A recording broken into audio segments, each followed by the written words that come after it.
Okay, so here's another update on MiG. I'm preparing to do the layup for this part right here, which I guess I'm calling a grill insert. In case anyone's actually interested in the mechanics of actually doing it.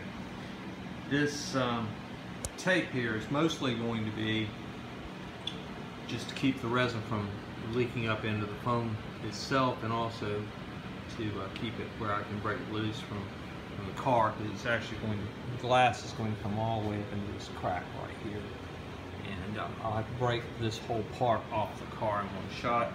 This is just a garbage bag, which is a cheap, simple way to make a place that you can just basically throw everything away when it's done.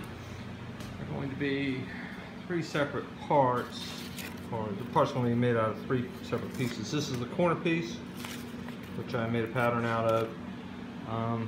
This is the mid section, which there's going to be 4 of those. And then there's this piece, which is the part that's actually going to wrap around that. It's going to leave me with a joint right here, and a joint right here, and kind of a joint right there. I'm actually going to break this part off and turn it over and do a layup on the back side of this, and basically bring this side and this side together back here.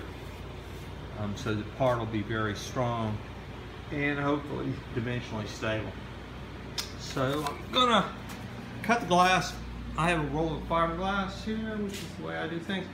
And I'm gonna cut all these pieces with a razor blade, which I've been told ever since I started this you're not supposed to do, because when you cut the glass, that line will come through. Most of this whole car was done that way, and the parts that weren't done that way by accident. And I have had some lines come back, I'll be honest with you, but the way this is doing, so you got to keep in mind this is a male mold, not a female mold. So when the part's done, that's not a finished surface. That's just something to wipe Bondo over to get a finished surface. And like I said, if you want to know how this is really done, you should watch someone who knows what they're doing. I just do it for fun, and that's the end of it. So the next video will be this piece laid up, hopefully. There you go.